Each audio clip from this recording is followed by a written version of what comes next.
Patrick, bonjour. Ce mois-ci, c'est ton swing qui a été choisi.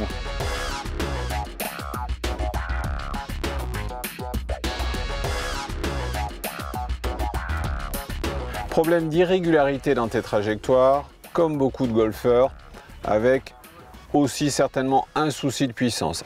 Déjà, je te conseillerais de travailler ton grip avec un coach. Ton grip de main gauche est suspect, comme on peut le voir là. J'ai la sensation que tu as le club dans la paume et que c'est pour ça que tu as du mal à armer les poignets à mi-backswing et que tu lâches le club au sommet de l'élan.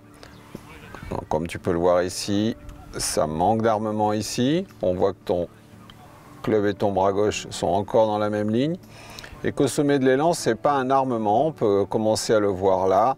C'est ta main droite qui est en train de lâcher, de se désolidariser de la main gauche.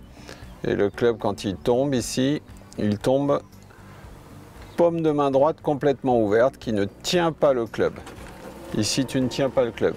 Donc, tu perds le contrôle de ton club. Ça va être difficile de le ramener parfaitement square dans la zone de frappe. Ton retour est plutôt très très bon avec un club qui revient dans le plan. On le voit ici.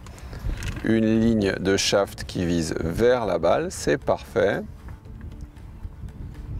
Et dans la zone de frappe, tout d'un coup, tu t'arrêtes de jouer, tu reprends la position de posture et c'est fini. Là, on n'a pas d'extension des bras, pas de jeu de jambes, pas d'ouverture avec la poitrine. C'est cette action de lâcher prise au travers de la balle que je vais te proposer de travailler. Patrick, de retour au practice pour une séance simple et efficace. Tout d'abord, travaille sur le grip. Alors bien entendu, rien de mieux que de prendre une leçon et de voir avec ton coach de club comment mieux placer le club dans tes mains et dans tes doigts notamment et surtout sur la main gauche. Je te donne cet exercice qui est pas mal. Tu vas positionner ton club sur l'épaule. Le grip vient reposer à l'intérieur de la main dans les doigts de la main gauche. Tu places ton pouce sous le manche, tu resserres et tu ramènes devant toi. Ça va te surprendre.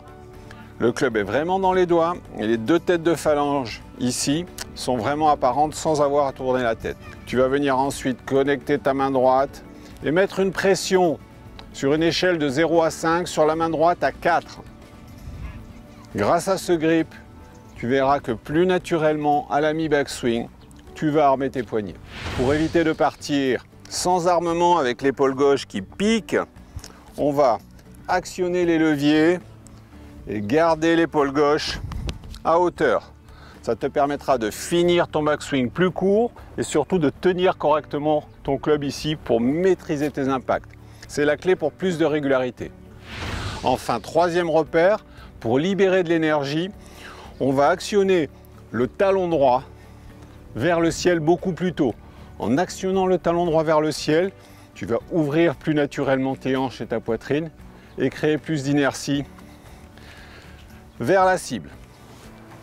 Talon droit, talon droit, talon droit.